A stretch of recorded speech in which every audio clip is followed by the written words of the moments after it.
floating through the air.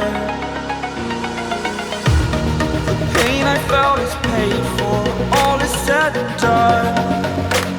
Oh, হাতের কাছে রান্না করার কিছুই না থাকবে, তখন এই ডিমের সহজ রেসিপিটা ঝটপট বানিয়ে ফেলবে। এই রেসিপিটা বানানো খুবই সহজ, খুব কম উপকরণ লাগে, সব কিছুই আমাদের হাতের কাছে আছে। তো চলো আজকে আমি এই রেসিপিটা তোমাদের বানিয়ে দেখিয়ে দেবো। রান্নার রেসিপিটা ভাতের সঙ্গে, পরোটা, রুটি সব কিছুর সঙ্গেই খাওয়া যাবে। তা চলো আজকে আমি তোমাদের রান্নাটা করে দেখাবো, কিন্তু তার আগে তোমাদের কাছে একটা ছোট্ট অনুরোধ রইল, আমার চ্যানেলটাকে সাবস্ক্রাইব করবে, লাইক দেবে, শেয়ার করে কমেন্ট করে জানাবে এই রান্নাটা কে কে খেয়েছো। এখন আমি তোমাদের এটা রান্না করে দেখাচ্ছি। হ্যালো বন্ধুরা, কেমন আছো তোমরা? আজকে আমি তোমাদের এই ডিমের সহজ রেসিপিটা করে দেখাবো। তার জন্য আমি এখানে 5টা ডিম সিদ্ধ করে নিয়েছি। তা ডিমগুলোকে এখন আমি এইভাবে চাকা চাকা করে কেটে নিচ্ছি।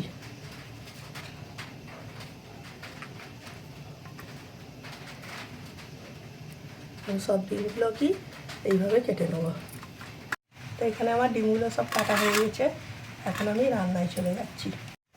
আমি এখানে চুলায় একটা প্যান বসিয়ে দিয়েছি, প্যানেতে আমি সর্ষের তেল দিয়ে দিচ্ছি। তেল গরম হয়ে গেছে, আমি এখানে আদা রসুন থেতো করে দিয়ে দিচ্ছি। একটু নাড়াচাড়া করে দেবো। তো আমার আদা রসুনটা ভাজা হয়ে গেছে, আমি একটা মিডিয়াম সাইজের পেঁয়াজকে চপারে চপ করে নিয়েছি, এর মধ্যে দিয়ে দিচ্ছি। এখন আমি পেঁয়াজটাকে হালকা বাদামি করে ভেজে নেব। পেঁয়াজটা ভাজা হয়ে গেছে, এখন আমি এর মধ্যে দুটো মাঝারি সাইজের টমেটোকে পেস্ট করে নিয়েছি, এর মধ্যে দিয়ে এটাকে আমি একটু নাড়াচাড়া করে কাঁচা গন্ধটা চলে গেলে তারপরে আমি এতে মশলা দেবো।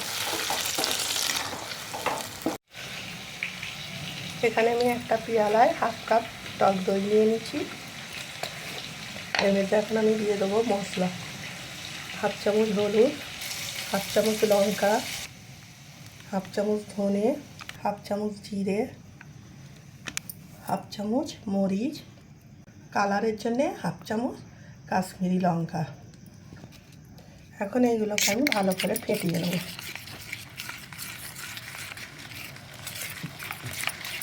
এখানে আমার টমেটোটা ভাজা হয়ে গেছে, এর মধ্যে আমি ফেটে রাখা দইটা দিয়ে দেবো।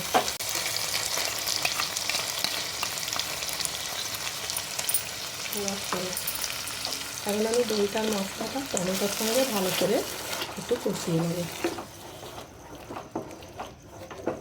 সেইখানে আমার মশলাটা কষানো হয়ে গেছে, দেখতেই পাচ্ছ মশলাটাকে তেল ছেড়ে দিয়েছে। এখন আমি দিয়ে দেবো যে বাটিটাতে আমি দইটা ফাটিয়েছিলাম, সেই বাটিটা দিয়ে অল্প একটু পানি। এখনো পর্যন্ত নুন ব্যবহার করিনি, এখানে আমি নুনটাও দিয়ে দেবো। স্বাদ মতো নুনটা দিয়ে দিতে হবে। এখন এটাকে ভালো করে আরেকটু কষিয়ে নেব। এখন আমার মশলাটা ভালো করে কষানো হয়ে গেছে, এর মধ্যে আমি দিয়ে দিচ্ছি আরও একটু অল্প জল। জলটা দিয়ে একটু নাড়াচাড়া করে নিয়ে দিয়ে দেবো সিদ্ধ করে রাখা ডিমগুলো,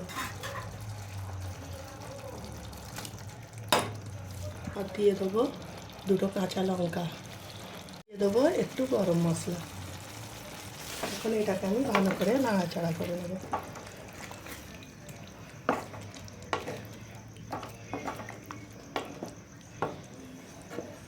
এটাকে এখন আমি একটু ফুটতে দেবো। তো এখানে আমার ডিমটা ফুটে গেছে, এখন আমি চুলাটা অফ করে এটাকে রেস্টে রেখে দেবো। আমার রান্নাটা হয়ে গেছে,